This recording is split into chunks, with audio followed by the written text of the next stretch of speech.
ఒక అడవిలో ఒక ఎలుగుబంటు ఉండెను. దాని పేరు రాము. అది ఒక రైతుకు చెందిన పెంపుడు జంతువు. దానికి వేటాకు వెళ్లాలని దానికి బాగా ఇష్టం. కాని రైతు అడవికి వెళ్లడం ఇష్టం లేదు. కారణం, అడవిలో మూగరాజు ఉన్నాడు. దానికి బాగా ఆకలి ఎక్కువ. దానికి ఏ జంతువు దొరికిన దానికి ఇష్టం ఉండదు వదిలి వేయడానికి.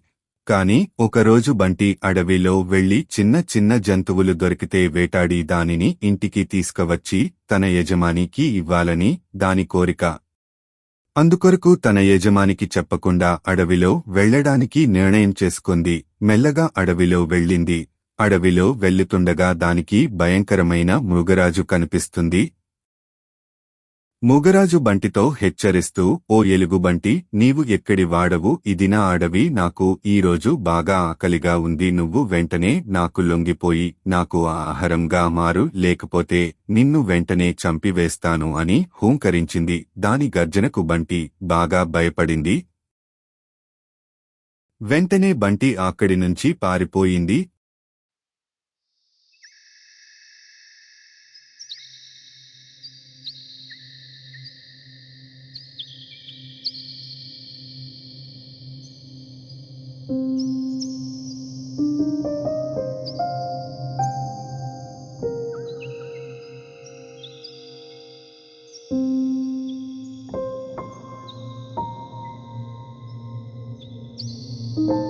రైతు తన పొలం పని ముగించుకొని వచ్చెను. కాని తన పెంపుడు జంతువు లేదు. కాని రైతుకు అనుమానం వచ్చి అడవికి వెళ్లేను.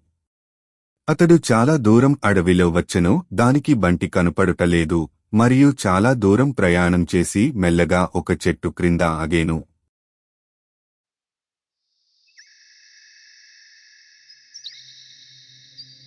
అక్కడ బంటి కనిపించేను. అప్పుడు తన యజమానికి అన్నీ విషయాలు చెప్పింది. మృగరాజు నన్ను తినేస్తా అన్నాడు, నువ్వు నన్ను కాపాడు అని యజమాని వేడుకుంది.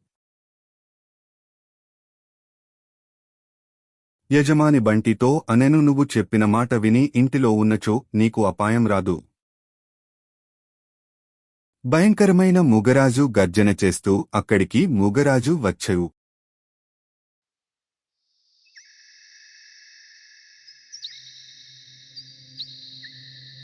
ఓ మూగరాజ, నన్ను క్షమించు. మా బంటికి తెలియక నీ అడవిలో వచ్చెను. వాడు నా కొడుకు లాంటివాడు. అతడిని క్షమించు.